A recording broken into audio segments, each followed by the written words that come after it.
तो पिले माने वर्तमान आम तुम दशम श्रेणी व्याकरण बहिर तृतीय अध्याय को देखा जहाँ होची रूढ़ी और लोकवाणी। तबे रूढ़ी आउ लोकवाणी मध्य सामान्य प्रभेद अच्छी जहाँ रूढ़ी ताहा लोकवाणी नुहे। तो कौन ये रूढ़ी और लोकवाणी कौन पृथक पृथक भाव में ताकू बुझा चेष्टा करवा। जमीक देख बहिर उदाहरण टी नवा झीटी खूब सुंदरी कमा ता बाहाघर ताको घर को केते लोक आसिले से माने सबिता को पसंद कले बाहाघर स्थिर हैला झीटी शेषरे झीटी सहित पुओटीर विवाह हैला। एई कथाटी को गोटे अन्य प्रकार रे रूढ़ीगत भंगी रे केमती लिखागला जे सबिता गोटे चाउल रे गढ़ा खूब सुंदरी को लिखागला गोटे चाउल रे गढ़ा। किंतु कौन वास्तविक गोटे चाउल रे जड़े गढ़ा हो पार कि नुहे। तेणु ये कौन हो गोटे शब्द निजस्व अर्थ छाड़ी अन्य शब्द सहित मिसी स्वतंत्र अर्थ प्रकाश कले यह रूढ़ी कह जाए। चाउल कौटी आ सुंदरता कौटी अनेक प्रभाव किंतु जो कहला गोटे चाउल जिते आ संगे मिसीगला गोटे चाउल रे गढ़ा सेतबेले से एक स्वतंत्र अर्थ प्रकाश कला जे देखा जड़े खूब सुंदरी जदि हो निखुण जहाँ को कहती। तेणु सबिता गोटे चाउल रे गढ़ा ताकू देखा बर घर देखा ताकू देखा बर घर देखा आसिले झीटीर रूप तांक मन को पाइला मन को पाइबा पसंद करवाटा को कहला मन को पाइबा। बाहाघर स्थिर है शेष में झीटी सहित पुओटीर विवाह है शेष में पुओटी सहित झीर हाथ गंठी पड़ा। ये एमती सेमती गंठी नुहे हाथ गंठी पड़ा ये स्वतंत्र अर्थ प्रकाश कला जे बाहाघर है बा उभय हाथ को दिहात हेले। तेणु ये खूब सुंदरी को लिखा जाइए गोटे चाउल रे गढ़ा पसंद कले को लिखा जाइए मन को पाइला बाहाघर है को कहगला हाथ गंठी पड़ा बाहा हेलेटा लिखागला हाथ को दिहात हेले। तेणु एठी कहिबार अर्थ होला जे गोटाए शब्द निजस्व अर्थ छाड़ी अन्य शब्द सहित मिसी जदि स्वतंत्र अर्थ प्रकाश करे ताकू रूढ़ी कह जाए। अति छोट डेफिनेशन मन रखिबारे किसी कष्ट करने को पड़ो ना। गोटे शब्द निजस्व अर्थ को भूली जाए निजस्व अर्थ को छाड़ी आउ अलग शब्द मान संगे मिसी जदि गोटे अलग अर्थ प्रकाश कला ताले ताके यही जो एक्टिविटी यही जो कामटा यहीटा को आम कहू रूढ़ी। तेणु धातुरु शब्द गढ़ा हुए गोटे शब्द रु मध्य अन्य शब्द गढ़ा होता है। तेणु शब्द जो भाव में तीन प्रकार है रूढ़ शब्द यौगिक शब्द एवं जोग रूढ़ शब्द। देख सबुठ गोटे गोटे उदाहरण जमी दिगला जमीक ये जो घट धातु घट युक्त है घट। तेणु घट धातुर अर्थ हूँ कौन चेष्टा करवा मात्र घट शब्दर अर्थ है पात्र। बर्तमान देखा बोले रूढ़ी प्रयोग। तेणु निम्नलिखित पद समष्टि बा खंड वाक्य को लक्ष्य कर अंधार को टेका पकाइबा अरण्य रोदन। तेणु प्रथम खंड वाक्य कर अर्थ नुहे जे कौन अंधारिया स्थान को टेका फोपाड़ा यार अर्थ हूँ कौन विषय स्पष्ट ज्ञान बा धारणा अर्जन नक केवल अनुमान को भित्ति करी कौन काम करवा अंधार को टेका फिंगिबा जार कौन अर्थ ही न थाए माने कौन बुझी विचारी काम न करिबा बा ज्ञान अर्जन न करी केवल अनुमान को भित्ति करी हुए तो सेठी कहीं जने थिबो एभली भाबिकिरी केवल अनुमान को भित्ति करी कौन कार्य करिबा एवं अरण्य रोदन यह गोटे व्युत्पत्तिगत अर्थ को त्याग करी वृथा प्रयास अर्थ को सी व्यक्त करुच्ची अरण्य रोदन करिबा बा वृथा प्रयास। तेणु ये भाव में ओडिया भाषा रे प्रचलित रूढ़ी प्रयोगर तीनोटी धारा परिलक्षित हुए। ये जो रूढ़ी प्रयोग करागला जेमती कि आमर एठी कहगला पे शब्द हेले तीन प्रकार रूढ़ यौगिक आउ जोग रूढ़। तेणु ठीक सेमिति भाव में रूढ़ी प्रयोग एठी तीन प्रकार ओडिया भाषा रे करा जाए। तेणु गोटे देखा क्रियाहीन रूढ़ी जो क्रिया नथिबो पद संगति रे क्रियापद नथिबो क्रिया युक्त रूढ़ी एवं तुलनात्मक रूढ़ी पद संगति रे उपमावाचक शब्दर व्यवहार देखा जाए। तुलनात्मक रूढ़ी गोटे गोटे करिक आमे आलोचना करिबा। तेणु क्रियाहीन रूढ़ी ଯେମିତିକି ଅନ୍ଧର ଲଉଡ଼ି ବା ଅସହାୟର ସହାୟ। ତାପରେ ବାକ୍ୟ ଗଠନ କରିପାରିବା, ଶ୍ରବଣ କୁମାର ବୃଦ୍ଧ ପିତାମାତାଙ୍କର ଅନ୍ଧର ଲଉଡ଼ି ବା ଅସହାୟର ସହାୟ ଭଳି ଥିଲେ। ଅନ୍ଧ ବୁଝାମଣା ବା ଅନ୍ୟାୟ ବିଚାର। ଏ ତ ଅନ୍ଧ ବୁଝାମଣା ନୀତି ମଣିଷକୁ ଯେବେ ମଣିଷ ଛୁଇଁଲା କେଉଁ ବାଟେ ଯିବ ଜାତି। ଅରଣ୍ୟ ରୋଦନ, ଏଇଟା ହେଉଛି ନିଷ୍ଫଳ ପ୍ରାର୍ଥନା ବା ବୃଥା ପ୍ରାର୍ଥନା। ରାବଣ ନିକଟରେ ସୀତାଙ୍କର ଆକୁଳତା ଅରଣ୍ୟ ରୋଦନରେ ପରିଣତ ହୋଇଥିଲା, ଯାହା ବୃଥା ପ୍ରାର୍ଥନା ଥିଲା। କାରଣ ରାବଣ ଭଳି କ୍ରୂର ଆଉ ମହାପାପୀ ସୀତାଙ୍କର ଆକୁଳ ନିବେଦନରେ ତାର ହୃଦୟ ତରଳି ନଥିଲା। ତେଣୁ ରାବଣ ନିକଟରେ ସୀତାଙ୍କର ଆକୁଳତା ଅରଣ୍ୟ ରୋଦନରେ ପରିଣତ ହୋଇଥିଲା। ଅହି ନକୁଳ ସମ୍ପର୍କ, ଅହି ଅର୍ଥାତ୍ ସର୍ପ ଏବଂ ନକୁଳ ମାନେ ନେଉଳ ବା ଯେଉଁଠି ସାପ ଆଉ ନେଉଳର ସମ୍ପର୍କ ବା ଘୋର ଶତ୍ରୁତା। ତେଣୁ ଭାଇ ଭାଇ ମଧ୍ୟରେ ଅହି ନକୁଳ ସମ୍ପର୍କ ସୃଷ୍ଟି ହେବା ଆଦୌ ଉଚିତ ନୁହେଁ। ଅଲଣା କଥା, ଲୁଣ କହିଲେ ସ୍ୱାଦକୁ ବୁଝାଏ। ଅଲଣା କଥା ଯେଉଁଥିରେ ସ୍ୱାଦ ନାହିଁ, ସ୍ୱାଦ ଗୋଟେ କଥାରେ ସ୍ୱାଦ ଆସିବ ମାନେ କ'ଣ ଚିନି ଖାଇକି ଜଣେ କଥା କହିବ ନା, ବା ମୂଲ୍ୟହୀନ କଥା ଯାହାର କିଛି ମୂଲ୍ୟ ହିଁ ନାହିଁ। ତେଣୁ ତାଙ୍କର ସେ ଅଲଣା କଥା ଶୁଣିବାକୁ ମୋର ବେଳ ନାହିଁ। ଅକଲ ଗୁଡ଼ୁମ ବା ବୁଦ୍ଧି ବଣା ହେବା, ସନ୍ଧିହାନ ହୋଇ ପଡ଼ି ରହିବା, ବୁଦ୍ଧି ବଣା ହେବା। ଓକିଲ ବାବୁ ମିଛ କହୁଥିବା ସାକ୍ଷୀକୁ ପ୍ରଶ୍ନ ପଚାରି ତାର ଅକଲ ଗୁଡ଼ୁମ କରିଦେଲେ, ତାକୁ ବୁଦ୍ଧି ବଣା କରିଦେଲେ। ଏସବୁ ହେଉଛି କ୍ରିୟାହୀନ ରୂଢ଼ି। ଏଭଳି ଭାବରେ ଦେଖ ଅନେକ କ୍ରିୟାହୀନ ରୂଢ଼ି ଅଛି ଯେଉଁଥିରେ ଗୋଟେ କ୍ରିୟା ନାହିଁ। ଅଳ୍ପ ବିଦ୍ୟା ଭୟଙ୍କରୀ, ଅଳ୍ପ ଜ୍ଞାନ ଯୋଗୁଁ ଅପଦସ୍ଥ ହେବା। ଆକାଶ କୁସୁମ ବା ବୃଥା ସ୍ୱପ୍ନ, ଆକାଶ ଯେଉଁ କଥା ଅଛି ଯେ ଆକାଶ କୁସୁମ, ଆକାଶ କଇଁଆ ଚିଲିକା ମାଛ ଯେଉଁ କଥା। ତେଣୁ ବର୍ତ୍ତମାନ ପରିସ୍ଥିତିରେ ରାମରାଜ୍ୟ ଗଢ଼ିବାର ଆସ୍ପର୍ଦ୍ଧା ପୋଷଣ କେବଳ ଆକାଶ କୁସୁମ ମାତ୍ର ବା ବୃଥା ସ୍ୱପ୍ନ। ତେଣୁ ଏଠି ପିଲେ ବେଶୀ କିଛି ରକେଟ୍ ସାଇନ୍ସ ନାହିଁ। ଏ ଯେଉଁ ରୂଢ଼ି ଗୁଡ଼ିକର ଅର୍ଥ କାଳ କାଳ ଧରି ଚଳି ଆସିଛି, ତାକୁ କେବଳ ଜାଣିବାକୁ ପଡ଼ିବ ବା ମନେ ରଖିବାକୁ ପଡ଼ିବ। ଏସବୁ ରୂଢ଼ି ଗୁଡ଼ିକ କେମିତି କ'ଣ ସୃଷ୍ଟି ହୋଇଛି ତାର ନିର୍ଦ୍ଦିଷ୍ଟ କୌଣସି ପ୍ରମାଣ ନାହିଁ। ଏବଂ ଏଗୁଡ଼ିକୁ କେବଳ ଆମର ଜନସମାଜରେ, ଆମର କଥାବାର୍ତ୍ତାରେ, ଆମର ଲିଖିତ ଆକାରରେ ମଧ୍ୟ ଏଗୁଡ଼ିକ ପ୍ରଚଳିତ। ଆପଣା ସୁନା ଭେଣ୍ଡି ମାନେ ନିଜ ଲୋକ ଅଯୋଗ୍ୟ। ଉପରିମାଲ, ନିର୍ଦ୍ଦିଷ୍ଟ ଆୟରୁ ଅଧିକ ବା କୌଣସି ଜାଗାରେ ଯଦି ମାଗଣା ମିଳେ।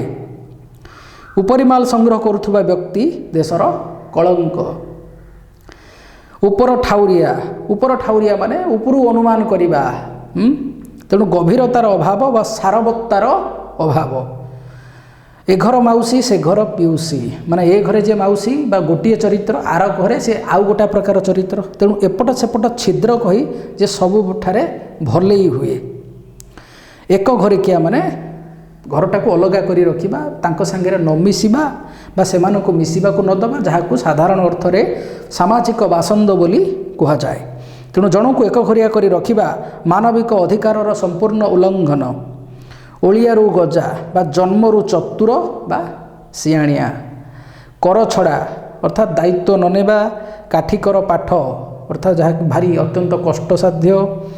କୁହାମୁଣ୍ଡା କପିଳା ବା ବହୁ ଅବାନ୍ତର କଥା କହିବା କିନ୍ତୁ କର୍ମକ୍ଷେତ୍ରରେ ନିଷ୍ଫଳ। ଆଜିକାଲି ଶସ୍ତା ରାଜନୀତି କରୁଥିବା ନେତାମାନେ ହେଉଛନ୍ତି କୁହାମୁଣ୍ଡା କପିଳା, କାରଣ ସେମାନଙ୍କର ଆଚରଣ ଆଉ ଉଚ୍ଚାରଣରେ ସମତା ନଥାଏ। କପାଳ ଲିଖନ, କପାଳରେ ଯାହା ବିହି ବା ବିଧାତା ଲେଖିଛନ୍ତି ବା ଯାହାକୁ ଭାଗ୍ୟଫଳ ବୋଲି ମଧ୍ୟ କୁହାଯାଏ, କପାଳ ଲିଖନକୁ କିଏ ବା ବଦଳାଇ ଦେଇପାରିବ। କୁମ୍ଭୀର କାନ୍ଦଣା, ଏଠାରେ ଛଳନା ବା ଉପର ଠାଉରିଆ ସହାନୁଭୂତି, ଜଣଙ୍କ ପାଇଁ ଦେଖେଇ ହେବା ଯେ ମୁଁ ତୋ ପାଇଁ ଭାରି ଦୁଃଖିତ ବା ବ୍ୟତିବ୍ୟସ୍ତ। ତୁମର କୁମ୍ଭୀର କାନ୍ଦଣା ମୋ ଉପରେ କୌଣସି ପ୍ରଭାବ ପକାଇବ ନାହିଁ। କୂପମଣ୍ଡୁକ, କୂପ ମାରେ କୂଅ। ବିଜୟ ତ ଗୋଟେ କୂପମଣ୍ଡୁକ, ତାକୁ ଦେଶ ବିଦେଶର ଖବର ପଚାର ନାହିଁ, ମାନେ ଯିଏ ସଂକୁଚିତ ପରିବେଶରେ ବଢ଼ିଥିବା ବ୍ୟକ୍ତି କୁହାଯାଏ କୂପମଣ୍ଡୁକ।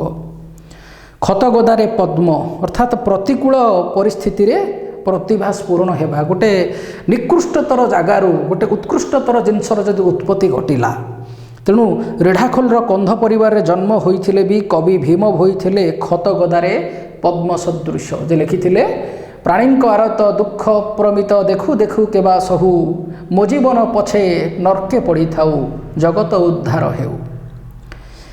ତାପରେ ଏଇ ଯେଉଁ ଦେଖିଲେ ବର୍ତ୍ତମାନ ଗୋଟିଏ ଚାଉଳରେ ଗଢ଼ା ବା ଅତି ସୁନ୍ଦର। ଗୋଠଖଣ୍ଡିଆ ବା ଅସାମାଜିକ ବ୍ୟକ୍ତି ବା ଗୋଷ୍ଠୀରୁ ଅଲଗା ହୋଇଥିବା ବ୍ୟକ୍ତିକୁ ଗୋଠଖଣ୍ଡିଆ କୁହାଯାଏ। ଗୋଠଖଣ୍ଡିଆ ଲୋକ ଅନେକ ଅସୁବିଧାରେ ପଡ଼େ। ଗୋବର ଗଣେଶ ବା ଯାହାକୁ ନିର୍ବୋଧ ବା ମୂର୍ଖ ବ୍ୟକ୍ତିକୁ ଗୋବର ଗଣେଶ କୁହାଯାଏ। ଘର ଢିଙ୍କି କୁମ୍ଭୀର ଅର୍ଥାତ୍ ନିଜ ଲୋକ ଯଦି ଶତ୍ରୁ ହୁଏ। ଘର ପାଣି ବୁଡ଼ି ଆଣ୍ଠୁଏ, ଅବସ୍ଥା ଅସମ୍ଭାଳ ହେବା ବା ବିପଦ ଉପରେ ଯଦି ବିପଦ ପଡ଼ିଲା ଘର ପାଣି ବୁଡ଼ି ଆଣ୍ଠୁଏ ବୋଲି କୁହାଯାଏ। ତା ଉପରେ ବାକ୍ୟ ଗଠନ ଦେଇଛି। ଅବିକା ଏଇ ଯେଉଁ ଘର ଢିଙ୍କି କୁମ୍ଭୀର ଘର ପାଣି ବୁଡ଼ି ଆଣ୍ଠିଏ, ଦେଶର କରଜ ଏତେ ହେଲାଣି ଯେ ଘର ବୁଡ଼ି ପାଣି ଆଣ୍ଠୁଏ, ତଥାପି ନେତାମାନଙ୍କର ରାଜକୀୟ ଅୟସ କମୁ ନାହିଁ। ଏଇ ଘର ପାଣି ବୁଡ଼ି ଆଣ୍ଠୁଏକୁ ନେଇକି ଆଉ କ'ଣ ବାକ୍ୟ ଗଠନ କରାଯାଇପାରିବ? ହଜାରେ ବାକ୍ୟ ଗଠନ କରାଯାଇପାରିବ। ଯେମିତିକି ଘର ପାଣି ବୁଡ଼ି ଆଣ୍ଠୁଏ କେମିତି ଲେଖାଯାଇପାରିବ? ଯେ ତାଙ୍କର ବିଳାସ ବ୍ୟସନ ଯୋଗୁଁ ବା ତାଙ୍କର ଖରାପ କର୍ମ ଯୋଗୁଁ ତାଙ୍କ ଘର ବର୍ତ୍ତମାନ ପାଣି ବୁଡ଼ି ଆଣ୍ଠୁଏ, ତଥାପି ସେ ସୁଧୁରିବାର ନାଁ ଧରୁନାହାନ୍ତି। ଏମିତି ଅନେକ ପ୍ରକାର ବାକ୍ୟ ପିଲେ ଗଠନ କରାଯାଇପାରିବ। ଘୋଷା ବଳଦ, କିଛି ନ ବୁଝି କେବଳ ମୁଖସ୍ଥ କରିବା, ଅର୍ଥକୁ ନ ବୁଝି କେବଳ ଘୋଷିବା।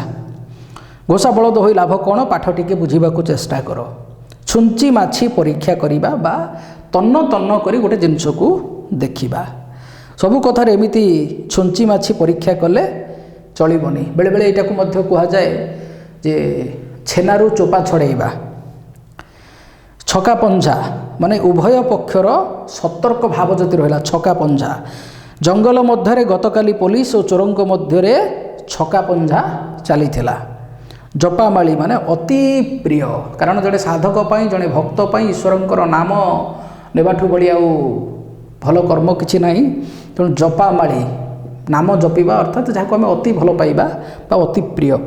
ନାତିଟି ଅଜାଇଙ୍କର ଜପାମାଳି ହୋଇଛି, ସବୁବେଳେ ତାରି କଥା ମନେ ପକାଉଛନ୍ତି, ତାର ଗୁଣସ୍ମରଣ କରୁଛନ୍ତି ଇତ୍ୟାଦି। ଜୀବନ ମୂର୍ଚ୍ଛା ଅର୍ଥାତ୍ ଆପ୍ରାଣ ଉଦ୍ୟମ ବା ମୂର୍ଚ୍ଛା ଯିବା ପର୍ଯ୍ୟନ୍ତ ଜଣେ ଚେଷ୍ଟା କରିବା। ଯେଉଁ ଭାରତୀୟ ହକି ଦଳ ଆନ୍ତର୍ଜାତୀୟ ସ୍ତରରେ ଦେଶର ଗୌରବ ରକ୍ଷା ପାଇଁ ଜୀବନ ମୂର୍ଚ୍ଛା ସଂଗ୍ରାମ କରୁଛନ୍ତି। ଜୋକ ମୁହଁରେ ଲୁଣ, ଜୋକ ମୁହଁରେ ଲୁଣ ଦେଲେ ଜୋକ ଆଉ ତା ସ୍ଥିତି ଅସମ୍ଭାଳ ହୁଏ, ଜୋକ ମରିଯାଏ। ତେଣୁ ଜୋକ ମୁହଁରେ ଜଣଙ୍କର ଏଠି ଗର୍ବ ଭାଙ୍ଗିବା ବା ତା'ର ଅହଙ୍କାରକୁ ଭାଙ୍ଗିବା। ଜଗା ଗାଁ ଲୋକଙ୍କୁ ଡରଉଥିଲା, ହେଲେ ପୋଲିସ ଆସିଯିବାରୁ ଜୋକ ମୁହଁରେ ଲୁଣ ପରି ଚୁପ୍ ରହିଲା। ଝାଳ ବୁହା ଧନ ବା କଷ୍ଟ ଅର୍ଜିତ। ଝିମିଟି ଖେଳରୁ ମହାଭାରତ, ସାମାନ୍ୟ ଘଟଣାରୁ ବିରାଟ କାଣ୍ଡ ବା ଭୟଙ୍କର ସ୍ଥିତିର ସୂତ୍ରପାତ। ଡେଙ୍ଗା ମୁଣ୍ଡରେ ଠେଙ୍ଗା, ଯାହା କୁହାଗଲା ସମସ୍ତଙ୍କ ଦୃଷ୍ଟିରେ ଥିବା ବ୍ୟକ୍ତି ଉପରେ ବିପଦର ମାତ୍ରା ଅଧିକ ଥାଏ। ଦେଖ, ଡେଙ୍ଗା ମୁଣ୍ଡରେ ଠେଙ୍ଗା, ସମସ୍ତଙ୍କ ଦୃଷ୍ଟିରେ ଥିବା ବ୍ୟକ୍ତି ଉପରେ ବିପଦର ମାତ୍ରା ଅଧିକ ଥାଏ। ସେଥିପାଇଁ କୁହନ୍ତି ଆଗ କୁହା ଆଗ ଚଲା ସବୁବେଳେ ମଲା, କାରଣ ସମସ୍ତଙ୍କ ଦୃଷ୍ଟି ସାମ୍ନାରେ ଆସିଲେ ତା ଉପରେ ବିପଦର ମାତ୍ରା ଅଧିକ ଥାଏ। ଢୋଲ ଭିତରେ ମୂଷା ବା ଶତ୍ରୁ ଗୁପ୍ତରେ ଘରେ ଲୁଚି ରହିବା ହେଲା ଢୋଲ ଭିତରେ ମୂଷା। ତେଲିଆ ମୁଣ୍ଡରେ ତେଲ, ଥିଲାବାଲାକୁ ଅଧିକ ସାହାଯ୍ୟ। ସେମିତି ତେଲି ଜାତିରେ ଯିଏ ତେଲି ବା ତେଲିଙ୍କ ପାଖରେ ତେଲର ଅଭାବ ନଥାଏ, ତେଣୁ ପୁଣି ତେଲି ମୁଣ୍ଡରେ ତେଲ, ତେଣୁ ଏଇଟା ଥିଲାବାଲାକୁ ଅଧିକ ସାହାଯ୍ୟ। ଦେହ ଲଗା ମାନେ ଅତି ବିଶ୍ୱାସୀ ଯାହାକୁ କହନ୍ତି। ଦୟାନିଧି ଦୀନବନ୍ଧୁ ବାବୁଙ୍କର ଦେହ ଲଗା ବନ୍ଧୁ ବା ଅତି ବିଶ୍ୱାସୀ ବନ୍ଧୁ। ନଈ ନ ଦେଖୁଣୁ ନଙ୍ଗଳା ବା ବିପଦ ନ ଆସୁଣୁ ଛାନିଆ ହେବା।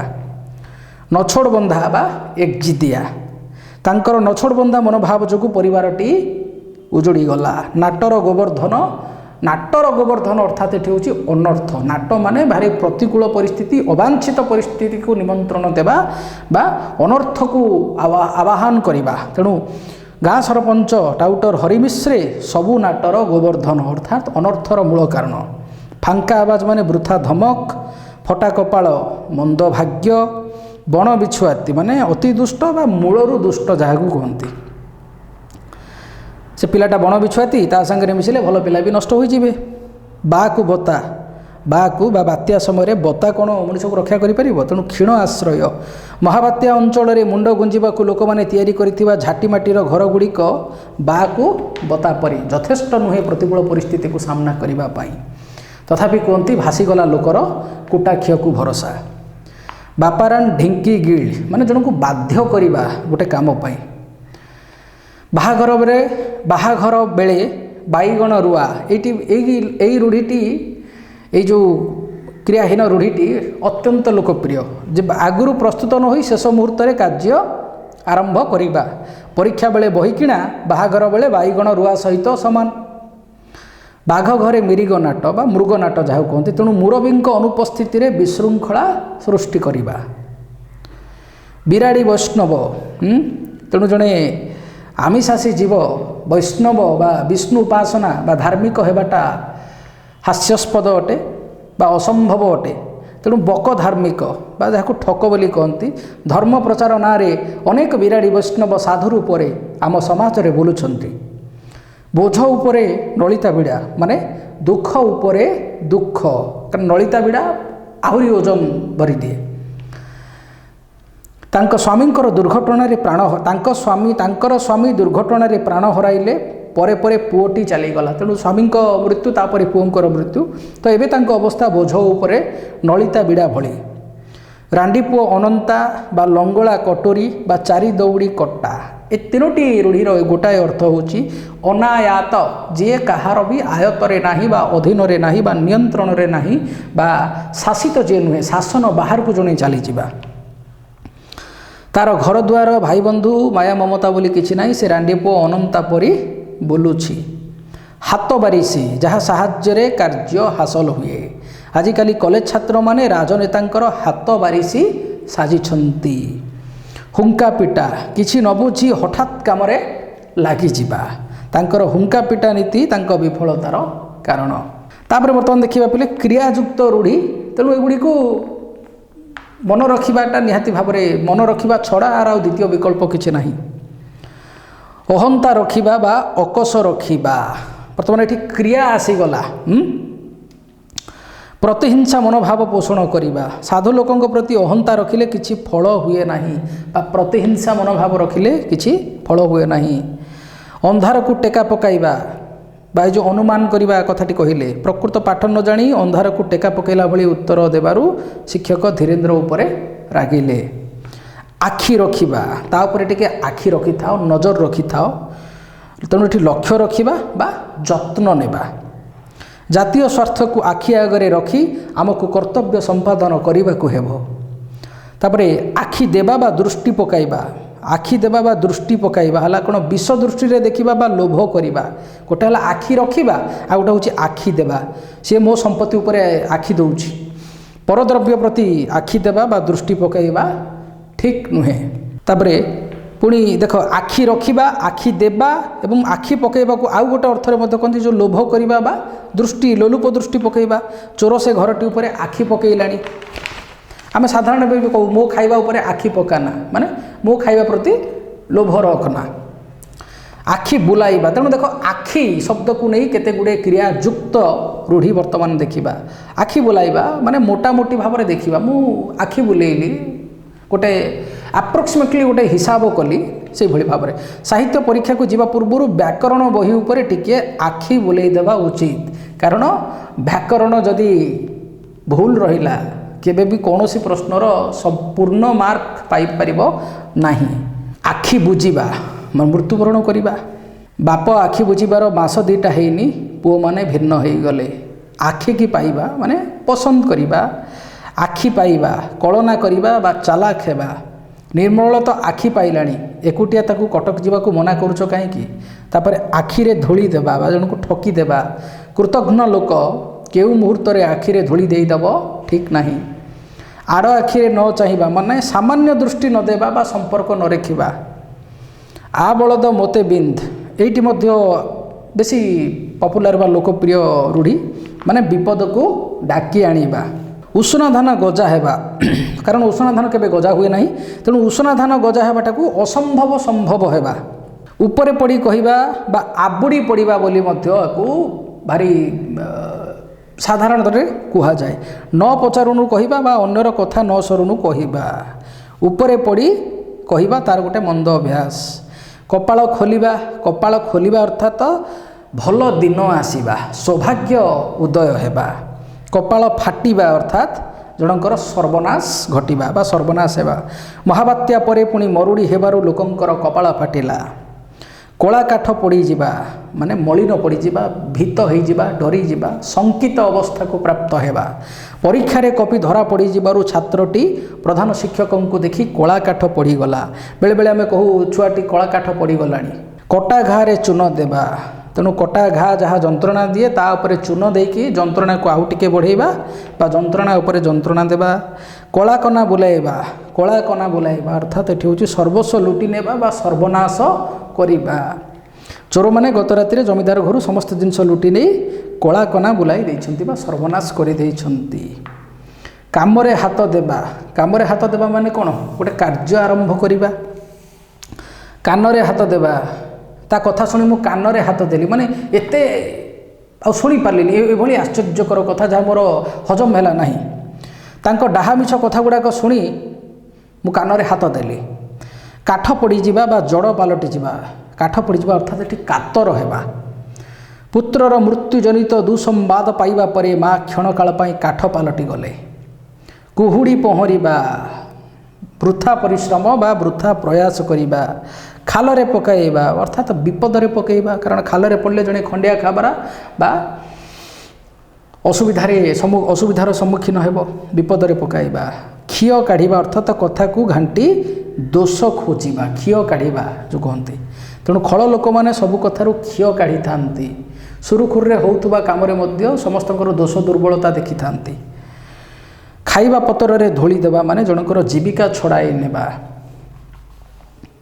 ଗୁଜୁରାଣ ମେଣ୍ଟାଇବା ବା କଷ୍ଟ ସହି କୌଣସି ମତେ ଚଳିବା। ଗୁଜୁରାଣ, ସେ ତାଙ୍କର ଗୁଜୁରାଣ ବହୁ କଷ୍ଟରେ ଗୁଜୁରାଣ ମେଣ୍ଟାଉଛନ୍ତି। ଗତ ମହାବାତ୍ୟାରେ ଘରଦ୍ୱାର ଚାଷବାସ ସବୁ ଗଲା ପରେ ମୂଲ ମଜୁରୀ ଲାଗି ବାପା କୌଣସି ପ୍ରକାରେ ଗୁଜୁରାଣ ମେଣ୍ଟାଉଛନ୍ତି। ଗାଲରେ ହାତ ଦେବା, ଗାଲରେ ହାତ ଦେବା ମାନେ କ'ଣ? ଚିନ୍ତିତ ହେବା। ଗୋଡ଼ ହାତ ଧରିବା, ସାଧାରଣ ଅର୍ଥରେ ବି ଆମେ ବୁଝୁ ଗୋଡ଼ ହାତ ଧରିବା, ତାଙ୍କର ଗୋଡ଼ ହାତ ଧରି ପକାଇଲି ମାନେ ତାଙ୍କୁ ଅତି ଆକୁଳ ନିବେଦନ କଲି ବା ପ୍ରାର୍ଥନା କଲି ବା ବିନମ୍ର ଗୁହାରି କରିବା। ଗୋଡ଼ ଟେକି ବସିବା, ପ୍ରସ୍ତୁତ ହୋଇ ରହିବା, ସେ ଗୋଡ଼ ଟେକିକି ବସିଛି ଏଠିକି ଆସିବା ପାଇଁ। ଚଳୁ କରିଦେବା ମାନେ ସବୁକିଛି ଶେଷ କରିଦେବା, ଗର୍ଭସ୍ଥ କରିଦେବା, ଖାଇଯିବା ବା ଗୋଟେ ଜିନିଷକୁ ଲୁଣ୍ଠି ନେବା।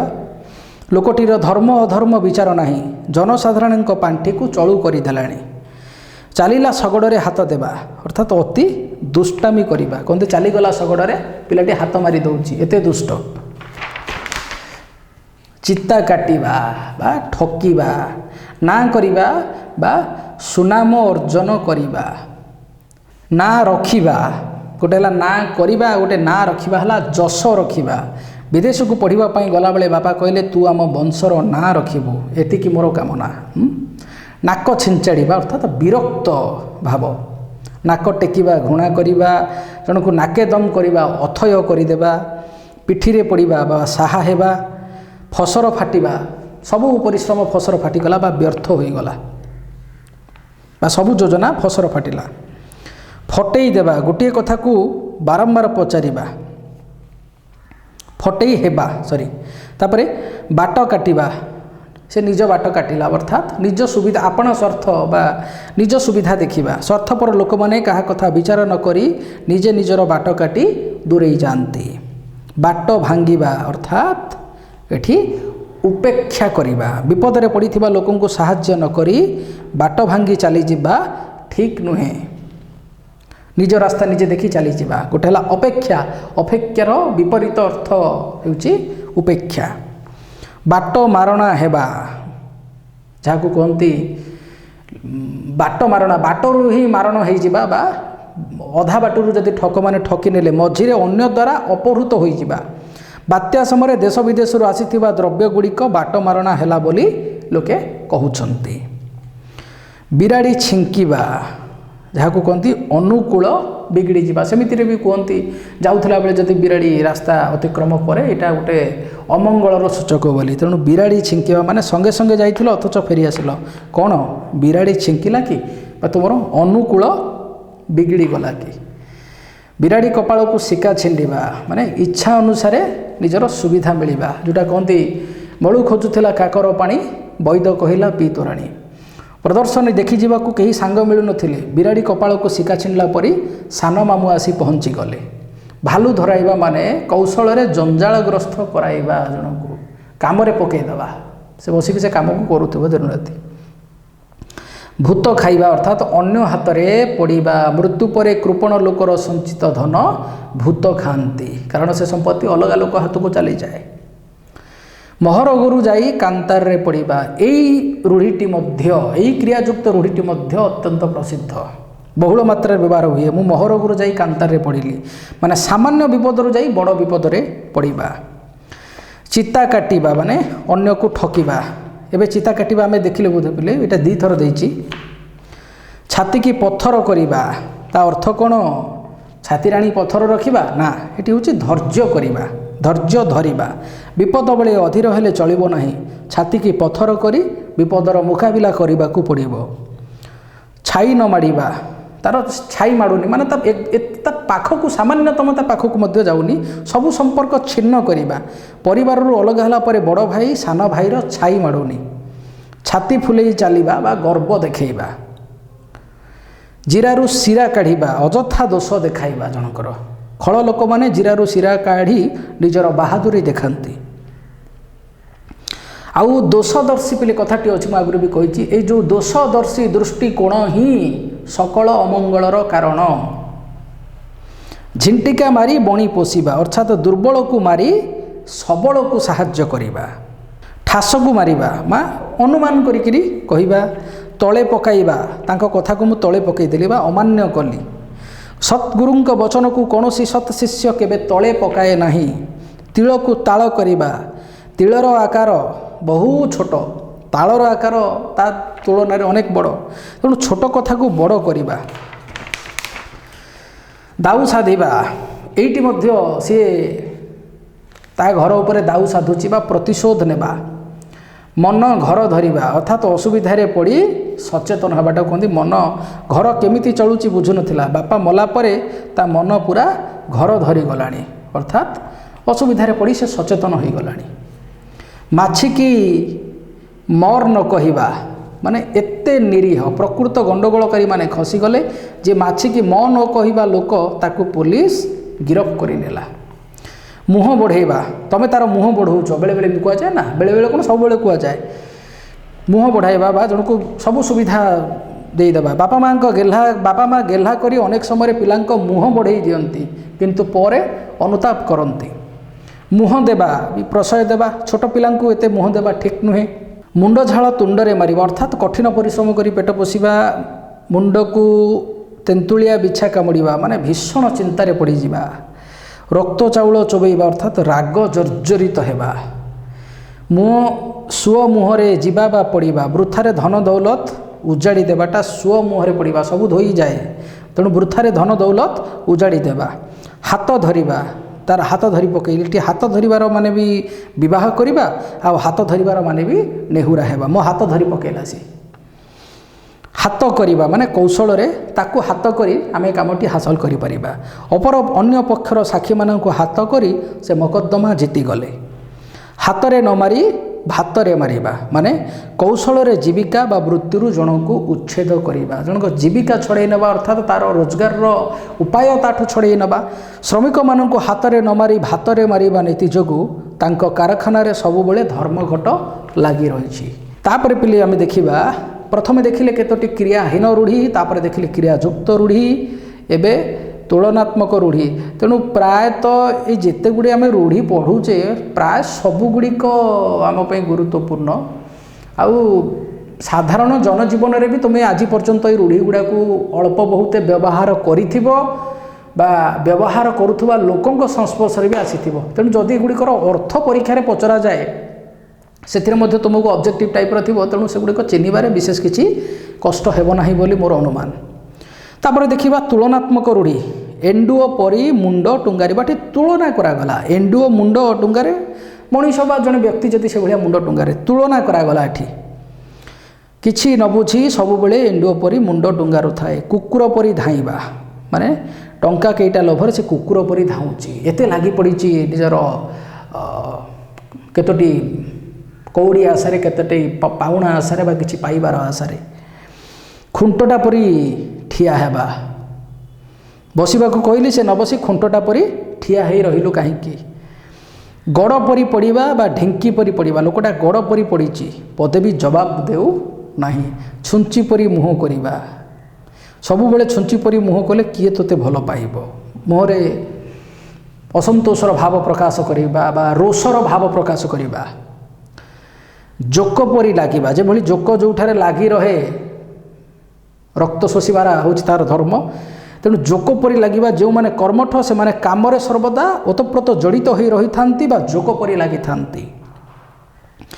पेड़ी परी मुह करवा बा फुलाइबा सत कथा कहीदेवर से पेड़ी परी मुह फुलाई बसी बेले बेले यहाँ बहु हांडी भली मुह कर कहुए पे पवन परी धाइबा किए विपदरे पड़ी शुणिले ताकू साहाय्य करने से पवन परी धाई जाती बा से आतुर हो उठती से क्रियाशील हो उठती प्रसाद परी पाईदेवा पड़ोशी घर आसी तरकारी को से प्रसाद परी पाईदेला महा आनंदरे अकुंठ चित्तरे से ग्रहण करिनेला बरड़ा पत्र परी थरिबा भय अत्यंत भयभीत हो जोटा पिलाटीर मिछ कथा जना पड़ जावर बापा आगरे से बरड़ा पत्र परी थरुची साप परी फँ फँ हेबा सापर फुत्कार सामान्य कथार रागी जाई से साप परी फँ फँ हुंती अति राग आसी जोटा व्यक्त कर जड़े किंतु प्रचंड रागी जाइथिबो सिंह परी जोझिबा बालक अभिमन्यु सप्तरथी सहित सिंह परी जोझिथिले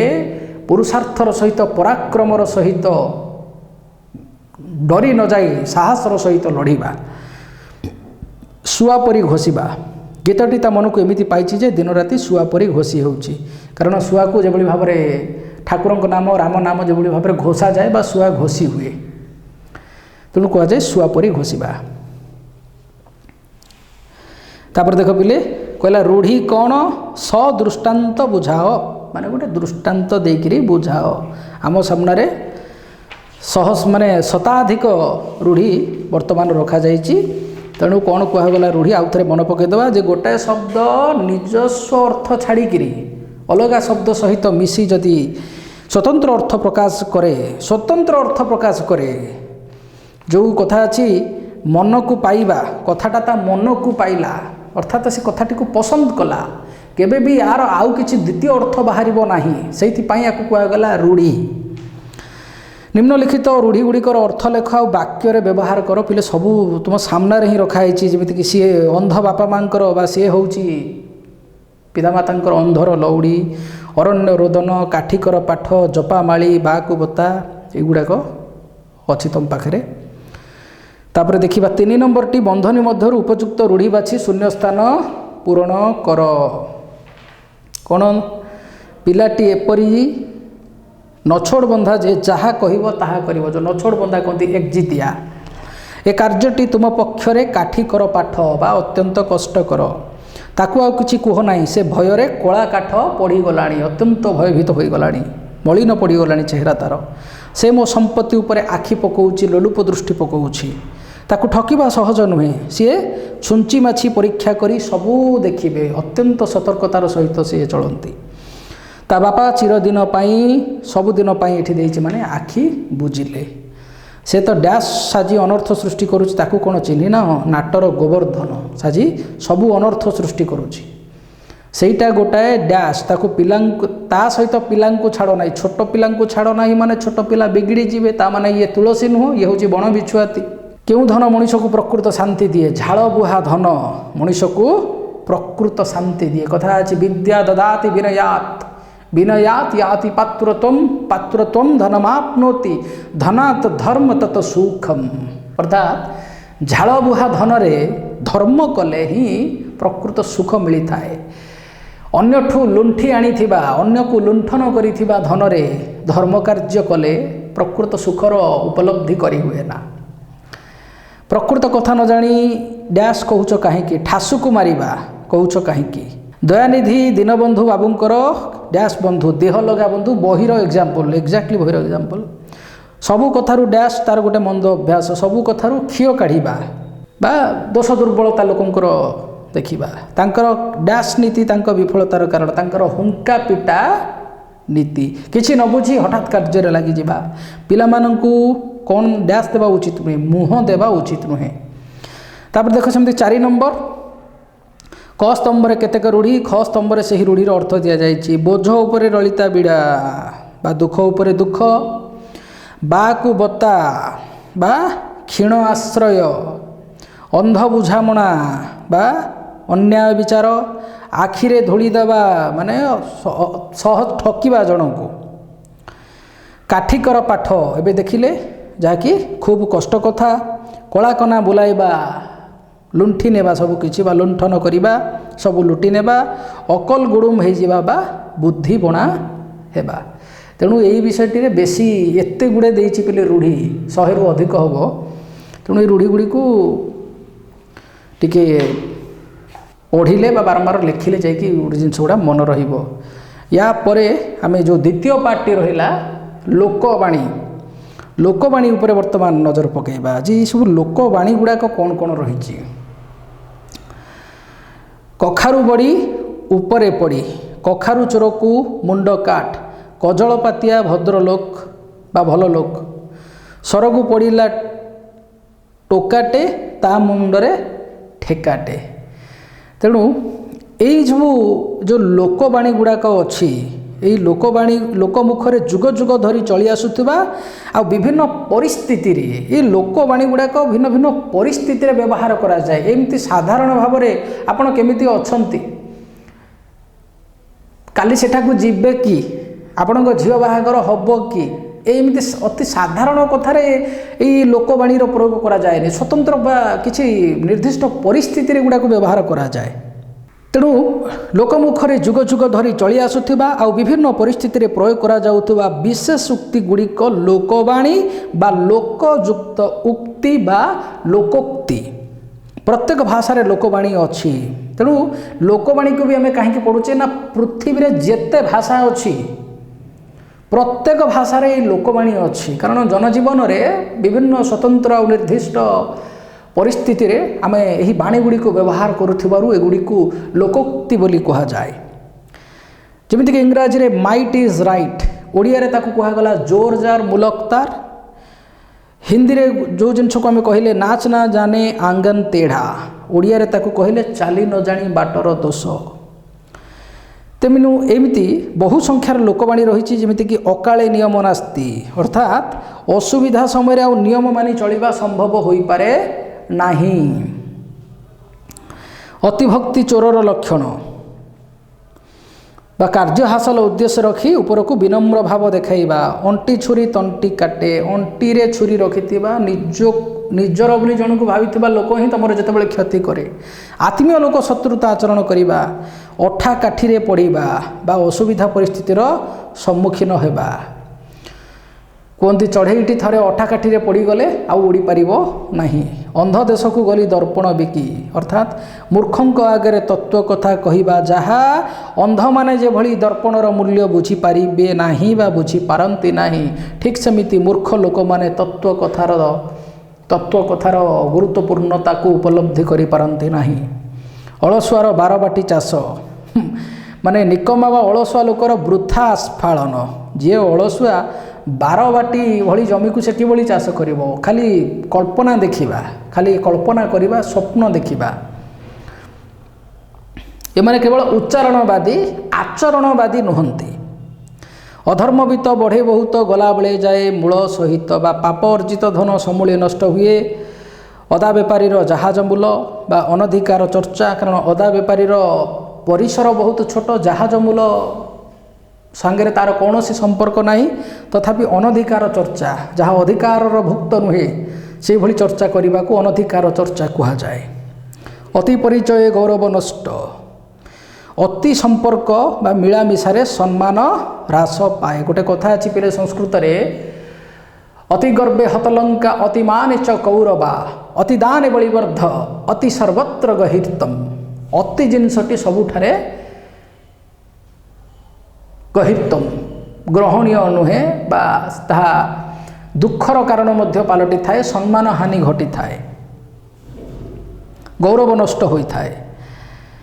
ଅନ୍ଧ ଥରେ ବାଡ଼ି ହଜାଏ ବା ଅଭିଜ୍ଞତାରୁ ସତର୍କ ହେବା ବା ଶିକ୍ଷା ଲାଭ କରିବା। ଥରେ ବାଡ଼ି ହଜାଏ, ପୁନର୍ବାର ଭୁଲର ଯେମିତି ଆଉ ପୁନରାବୃତ୍ତି ନ ଘଟେ। ଅମୃତ ହାଣ୍ଡିରେ ବିଷ କଣିକାଏ, ସାମାନ୍ୟ ଖରାପ କଥାକୁ सामान्य खराब अनेक भल को नष्ट करे कारण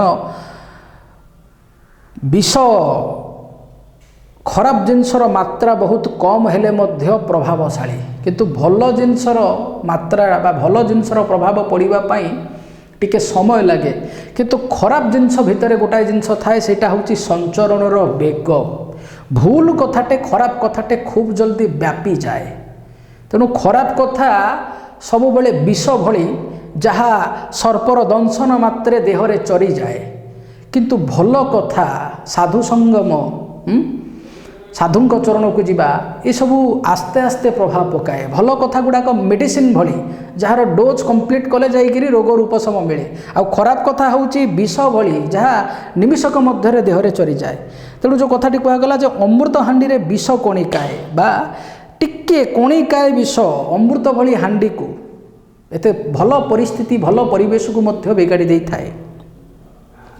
आलो सखी आपणा महत आपे रखी निज सम्मान निज हाथ रे आगत चढ़ई की बेसर बटा हाथ को जिनिस आसीबा पूर्वरु उपयोग पाई प्रस्तुति आगत चढ़ई की बेसर बटा आगुरु बेसर बाटिकी रखिछि से आला दियंती तो छपर फाड़ी दियंती ईश्वर दया कले आशातीत फल मिले मनुष्य जी आशा कर ताठू यथेष्ट अधिक मिले। आकाश कइया चिलिका माछ ये टिके आगुरु बिले कथाटी कहूली असंभव कथा कल्पना करिबा आपणा सिंगरे भूई ताड़िबा निजे समर्थ हेबा आखु कियारी रे पशिबा कौनसी कार्य उत्तम रूपे निर्णय करि न पारिबा गोटे द्वंद्व रे पड़ी जिबाटा कहते आखु कियारी रे पशिबा उड़ीगला चढ़ईर पर गणिबा जे कि अति बुद्धिया जो मानकर सब आड़ को सतर्क दृष्टि थाए आ अत्यंत जो माने जो मानकर कुशाग्र बुद्धि ऊपर चिकण भितर फंपा बाहर सौंदर्य थाई भितरे शून्यता बा भितरे कदर्य बा कदाकार चेहरा बा ऊपर चिकण भितर फंपा बा बाहर सौंदर्य थाई बाह्य सौंदर्य थाई मध्य अंतशून्य ऋषि जटा छिंडाइबा ऋषि साधु सन्यासी जो माने धैर्यर मूर्तिवंत विग्रह तेणु धैर्यवान व्यक्ति अत्यंत क्रोध प्रकाश करिबा एका माघ के शीत जाए नहीं दुर्योग केवल थरे आसे नहीं एमन खोजु थाए जहा काले प्राप्त हुए ताहा तेणु समय अनुजाई मन अनुसारे बा इच्छा अनुसारे फल मिलिबा ओट मुहरे जीरा अधिक आशा करुवा व्यक्ति को अल्प मिलिबा कारण ओट भली विराट जीव ता मुहरे जीरा कौन मूल्य न थाए औषध रागरे ताटिया कामुड़िबा प्रकृत लोक विरुद्ध रे किछि करि न पारि अन्य उपरे रागिबा एटा कहंती औषध उपरे औषध रागरे ताटिया कामुड़िबा कष्ट कले कृष्ण मिले नो पेन नो गेन इंग्राजी रे मध्य ही कथाटी अछि सबु सिद्धिर मूल ही कठिन परिश्रम साधना ही सिद्धिर जनक कवि तुंड मेंढा मुंड दृढ़ वचन बा आर्ष वचन दृढ़ वचन जो मानकर कवि तुंड आउ मेंढा मुंड कंसारी घर पारा को कुला ढाऊ ढाऊ प्रतिकूलतार अभ्यस्त व्यक्ति को सामान्य भय देखा कारण कंसारी घर पारा को कुला ढाऊ ढाऊ कंसारी घर पारा सबु बेले जो कंसा बासन तैयारी चली थाए तार से शब्द से सबु बेले शुणे जो धातु को पिटा जाए से शब्द संगे से अभ्यस्त थाए तेणु सेठी कुला कुला को हलेबा बा कुला को ढाऊ ढाऊ करिवार शब्द रे कंसाई घर पारा केबे भी डरी जीव नाही कारण प्रतिकूल बा अति तीव्र शब्द टिके शब्द हेले सामान्यतम आभास पाइले पक्षी माने उड़ी जाती किंतु जे कंसारी घर पारा से माने अभ्यस्त हो जाई थांती एभली बड़ शब्द संगे बा एभली ध्वनि सहित तेणु सेठी अल्प ध्वनि से विचलित करि पारे नाही कंकड़ा को गोली पानी सुहाए बा असाधु लोक गोलमालिया परिस्थिति ही सहायक हुए जो थे से विभिन्न प्रकार कुचक्री सृष्टि करी खसी जीवार बाट उन्मोचन करती कहार पुषमास कहार सर्वनाश जनक अति भल समय है बेलू आउ जनक क्षति କୂପମଣ୍ଡୁକ ଏଇ ଯେଉଁ କଥାଟି ଟିକେ ଆଗରୁ ଦେଖୁଥିଲେ ସେ ଜଣେ କୂପମଣ୍ଡୁକ ତାଙ୍କୁ କିଛି ବାହାର କଥା ପଚାରୁ ନାହିଁ। ସଙ୍କୁଚିତ ପରିବେଶରେ ବଢ଼ିଥିବା ବ୍ୟକ୍ତି ଯାହାର ଜ୍ଞାନ ସୀମିତ ଯାହାର ମାନସିକତା ମନ ମଧ୍ୟ ସୀମିତ କୂପମଣ୍ଡୁକ। କେଉଁ ଗାଈର ଗୋବର ଅତି ସାମାନ୍ୟ ବା ତୁଚ୍ଛ କୋପେ ବର ନହେଲେ ତପେ ବର ଯେକୌଣସି ଉପାୟରେ କାର୍ଯ୍ୟ ହାସଲ କରିବା। କୌରବଙ୍କର ଖାଇ ପାଣ୍ଡବଙ୍କର ଗାଈ ଜଣଙ୍କଠୁ ସାହାଯ୍ୟ ପାଇ ଏବଂ କୃତଜ୍ଞ ଭାବେ ଅନ୍ୟର କାମ କରିବା। କାରଣ କୌରବ ପାଣ୍ଡବ ଚିରଶତ୍ରୁ ଥିଲେ, ତେଣୁ ଜଣଙ୍କଠୁ ସାହାଯ୍ୟ ପାଇ ତାର ଶତ୍ରୁ ସହିତ ମିତ୍ରତା ସ୍ଥାପନ କରିବା ବା ତା ପାଇଁ କାମ କରିବା। ଖଜୁରୀ ଗଛର କି ଗୁଣ ଗାଇବି, ତାମାନେ ଗୋଟେ କହନ୍ତି ମୂଳରୁ ପାହାଚ ପାହାଚ। କୌଣସି ଖରାପ ଲୋକର ପ୍ରତିଟି କର୍ମ ମୂଳରୁ ହିଁ ଖରାପ, ତାର ଅପକୀର୍ତ୍ତିର ତାଲିକା ବହୁତ ଲମ୍ବା। ଖଣ୍ଡା ଧାରରେ ଚାଲିବା ଖୁବ୍ ସତର୍କତାର ସହିତ ନିୟମ ମାନି କାମ କରିବା। ଖଣ୍ଡା ଧାରରେ ଚାଲିବା ଟିକେ ଏପଟ ସେପଟ ହେଲେ ଜୀବନ ଯାଇପାରେ, ତେଣୁ ଖୁବ୍ ସତର୍କତାର ସହିତ ନିୟମ ମାନି ଚଳିବା। ଖୋଳ ପର୍ବତ ମାର ମୂଷା ସାମାନ୍ୟ କାମ ପାଇଁ ବହୁ ଶ୍ରମ ଆଉ ଚେଷ୍ଟା କରିବା। ପର୍ବତକୁ ଖୋଳି ମୂଷାକୁ ମାରିବା ପାଇଁ ପର୍ବତକୁ ଯଦି ଖୋଳିବାକୁ ପଡ଼େ। ଗାଁ କନିଆ ସିଂଘାଣୀ ନାକି ଏଇଟି ମଧ୍ୟ ଆହୁରି ଆମର ଜନମାନସରେ ଅତି ପରିଚିତ ଅତି ବ୍ୟବହୃତ ଅତି ଆଦୃତ ଲୋକ କଥା ଯେ ଯେକୌଣସି ଲୋକ ନିଜ ଅଞ୍ଚଳରେ ସମ୍ମାନ ନ ପାଇବା ସବୁବେଳେ ଦୂର ପର୍ବତ ସୁନ୍ଦର ବୋଲି ଲୋକଙ୍କୁ ଦେଖାଯାଏ। ଗୁଣ ଚିହ୍ନେ ଗୁଣିଆ ସୁନା ଚିହ୍ନେ ବଣିଆ ଗୁଣି ଗୁଣର ଆଦର କରେ। ଘର ଦିଅ ନ ପୂଜି ପର ଦିଅ ପୂଜିବା। ନିଜ ସଂସ୍କୃତିକୁ ଅବହେଳା କରି ଅନ୍ୟ ସଂସ୍କୃତିକୁ ଅନୁସରଣ କରିବା। କିଛି କିଛି ଜାଗାରେ ମଧ୍ୟ କୁହାଯାଏ ବାପକୁ ନ ପୋଷି ଦାଦିକୁ ପୋଷିବା ବୋଲି ମଧ୍ୟ କୁହାଯାଏ। ନିଜ ସଂସ୍କୃତିକୁ ଆପଣାର ବ୍ୟକ୍ତିଙ୍କୁ ଅବହେଳା କରି ଅନ୍ୟ ସଂସ୍କୃତିକୁ ଅନ୍ୟ ଲୋକକୁ ଆଦର ଭାବ ପ୍ରଦର୍ଶନ କରିବା। ଘୁଷୁରୀ କି ପାଚିଲା କଦଳୀ ତେଣୁ ଘୁଷୁରୀକୁ ପାଚିଲା କଦଳୀ ମଳଭକ୍ଷଣ କରୁଥିବା ଜୀବକୁ ପାଚିଲା କଦଳୀ ଭଳି ସୁମିଷ୍ଟ ଫଳ ମଧ୍ୟ ଭଲ ଲାଗେ ନାହିଁ। ତେଣୁ ଇତର ବା ଅଯୋଗ୍ୟ ବ୍ୟକ୍ତି ପାଇଁ ଉନ୍ନତ ପରିଚର୍ଯା ଘୁଷୁରୀକୁ ପାଚିଲା କଦଳୀ। ଘୋଡ଼ା ଛଟଙ୍କାକୁ ଦାନା ନଟଙ୍କା। ଏଠି କୌଣସି ଜିନିଷର ରକ୍ଷଣାବେକ୍ଷଣ ଖର୍ଚ୍ଚ ଜିନିଷର ମୂଲ୍ୟ ଠାରୁ ଯଦି ଅଧିକ ହୋଇଯାଏ ମେଣ୍ଟେନାନ୍ସ କଷ୍ଟ ଯାହାକୁ କହନ୍ତି ଯଦି ସେଇଟା ଅଧିକ ହୋଇଯାଏ। ଚାଷ ତରତର ବଣିଜ ମଠ ନିର୍ଦ୍ଦିଷ୍ଟ କାର୍ଯ୍ୟକୁ ନିର୍ଦ୍ଦିଷ୍ଟ ସମୟରେ ସମ୍ପାଦନା କରିବା। କାରଣ ବଣିଜ ମଠ ବେପାର କଲାବେଳେ ବୁଝି ବିଚାରି ଧୈର୍ଯ୍ୟର ସହିତରେ ବିଳମ୍ବରେ ହେଉ ପଛେ ବେପାର କରାଯାଏ, କିନ୍ତୁ ଚାଷ ତରତର ଠିକ୍ ସମୟରେ ଚାଷ କ୍ଷେତ୍ରରେ ତତ୍ପରତା ପ୍ରକାଶ କରିବା ଜରୁରୀ। ଚୋର ମନ ଚୋର ଗଣ୍ଠିଲି ବା ଚୋର ସର୍ବଦା ଚୋରି କରିଥିବା ଦ୍ରବ୍ୟ ଧରା ପଡ଼ିଯିବାର ଭୟରେ ଶଙ୍କିତ ଥାଏ ବା ଭୁଲ କରିଥିବା ବ୍ୟକ୍ତି ମଧ୍ୟ ତାକୁ ଏହି ଅର୍ଥରେ ବୁଝାଯାଇପାରେ ତା ଭୁଲ ଧରା ପଡ଼ିଯିବା ଭୟରେ ସେ ସବୁବେଳେ ଶଙ୍କିତ ଅବସ୍ଥାରେ ଥାଏ। ଛୋଟ ସାପର ବିଷ ବେଶୀ ବା ବିଷ ବଡ଼ ବିଷ ବୋଲି ମଧ୍ୟ କୁହାଯାଏ ଯେ ଛୋଟ ସାପର ବିଷ ଟାଣ ଛୋଟ ବୋଲି କାହାକୁ ହେୟ ମନେ ନ କରିବା ଏବଂ ଛୋଟ ସାପର ବଡ଼ ବିଷ କ୍ଷୁଦ୍ର ମଧ୍ୟରେ ଭୟଙ୍କରତା। ଯାଉ ଜାନ ଥାଉ ମାନ ବୋଲି ଯେଉଁ ଜାନ ଯାଉ ମାନ ଥାଉ ସମ୍ମାନ ବା ଇଜ୍ଜତ ଜୀବନ ଠାରୁ ଅଧିକ। ଜୋର ଜାର ମୁଲକ ତାର ଯେଉଁ କଥାଟି ଦେଖିଲେ ମାଇଟ୍ ଇଜ୍ ରାଇଟ୍। ଶକ୍ତିଶାଳୀ ହିଁ ପ୍ରଭୁତ୍ୱ ବିସ୍ତାର କରେ ଜୋର ଜାର ମୁଲକ ତାର ବୀର ଭୋଗ୍ୟା ବସୁନ୍ଧରା ବୋଲି ଗୋଟେ କଥାଟି ଅଛି। ଏଠି ଯିଏ ଯୋଗ୍ୟ ଯିଏ ନିଜର ଶକ୍ତି ପ୍ରଦର୍ଶନ କରିପାରେ ସେଇମାନେ ହିଁ ପୃଥିବୀକୁ ଶାସନ କରନ୍ତି। ଟେକା ହାତରୁ ଖସିଲେ ଅଣ ବାହୁଡ଼ା ଥରେ ଭୁଲ ହେଲେ ତାକୁ ସୁଧାରି ହୁଏ ନାହିଁ। ଡେଙ୍ଗା ମୁଣ୍ଡରେ ଠେଙ୍ଗା ଆଗୁଆ ଲୋକ ଉପରେ ଦାୟିତ୍ୱ ବା ବିପଦ ଥାଏ ବା ଯିଏ ସମସ୍ତଙ୍କର ଦୃଷ୍ଟିରେ ଥାଏ ତାରି ଉପରେ ହିଁ ସବୁ ପ୍ରକାର ବିପଦ ପଡ଼େ। ଢିଙ୍କିଶାଳ କଥା ନ ଜାଣି ଢେଙ୍କାନାଳ କଥା କହିବା ମାନେ ଘର କଥା ନ ଜାଣି ଦୂର ଦେଶର କଥା କହିବା। ଢୋକେ ପି ଦଣ୍ଡେ ଜି କଷ୍ଟେ ମଷ୍ଟେ ବଞ୍ଚି ରହିବା।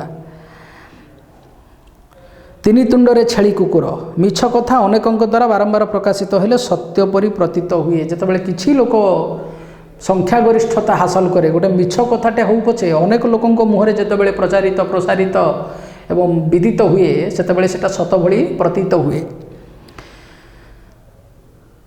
ତୁ ଯେତେ ମାଠିବୁ ମାଠ ମୁଁ ସେଇ ଦରପୋଡ଼ା କାଠ ସ୍ୱଭାବ ସହଜରେ ବଦଳେ ନାହିଁ।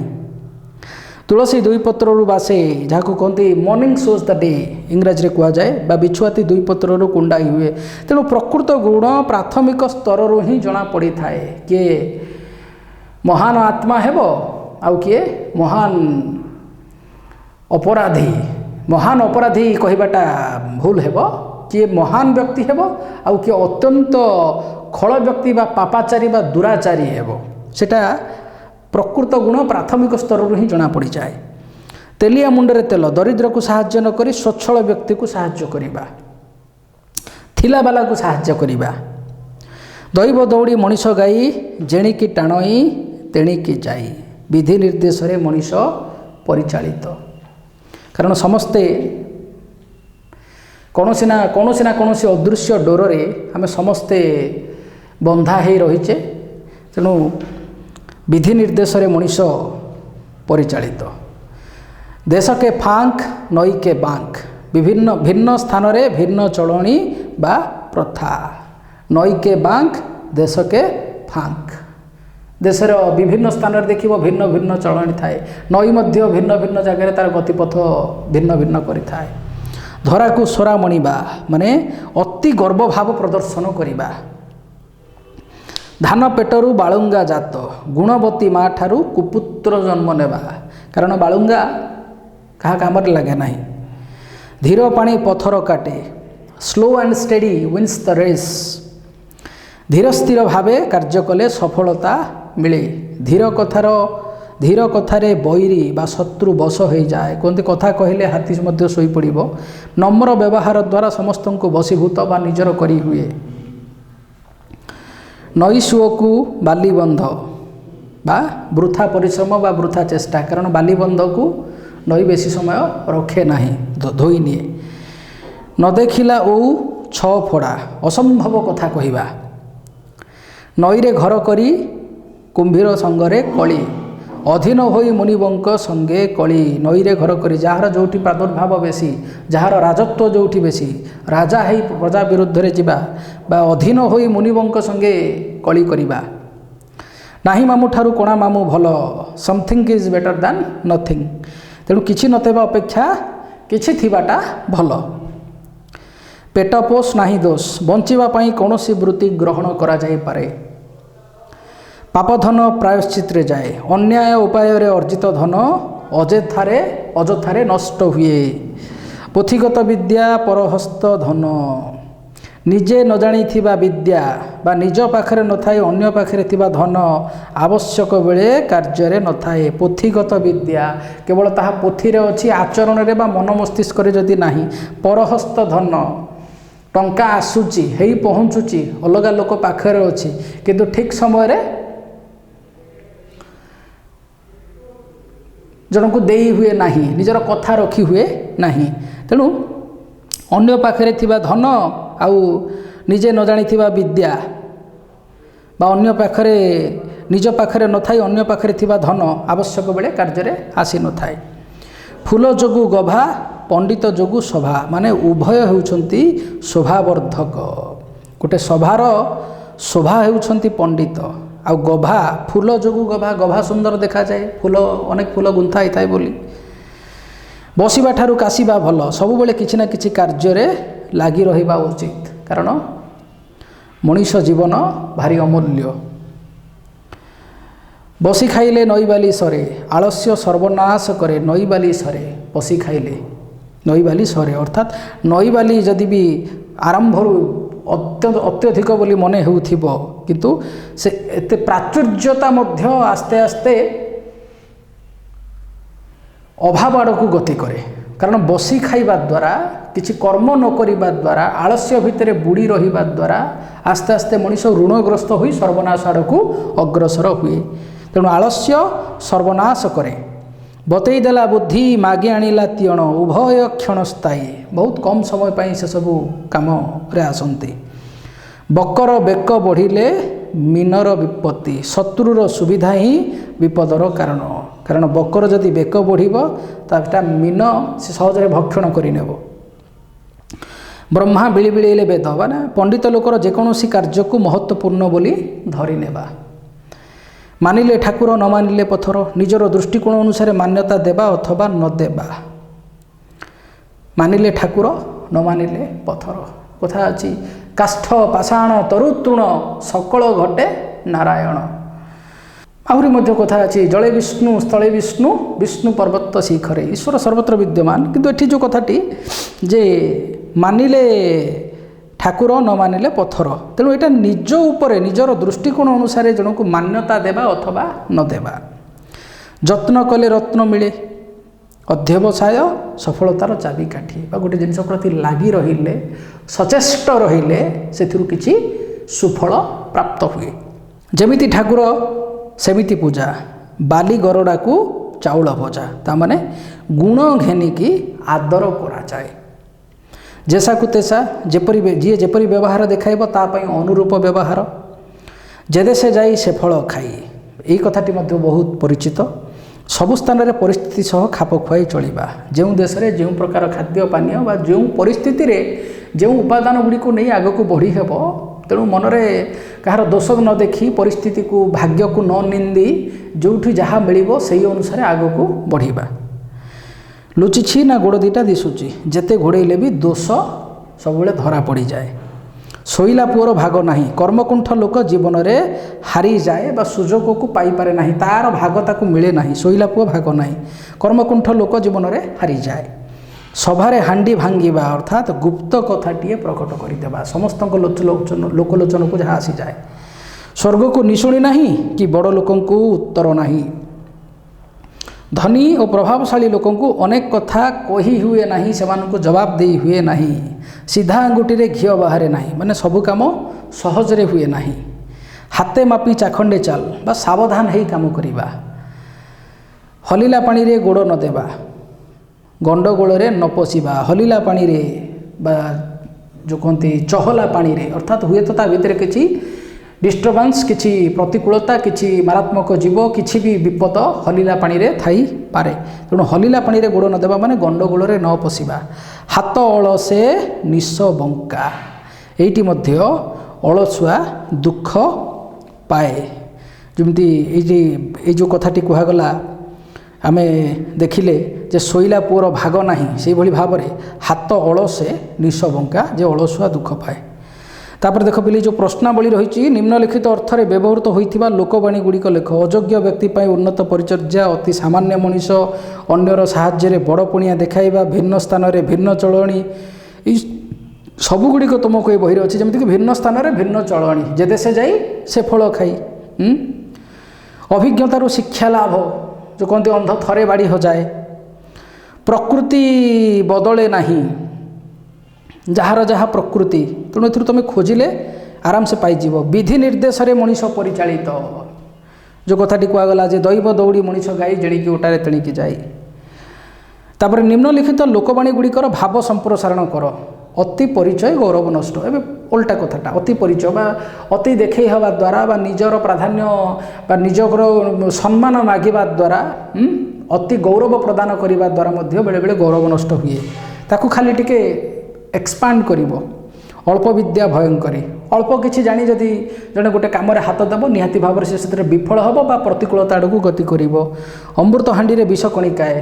ଅତି ଭଲ ଜିନିଷକୁ ବା ସବୁ କିଛିକୁ ବଦନାମ କରିଦିଏ କିଛି କିଛି ନିର୍ଦ୍ଦିଷ୍ଟ ଖରାପ ଗୁଣ।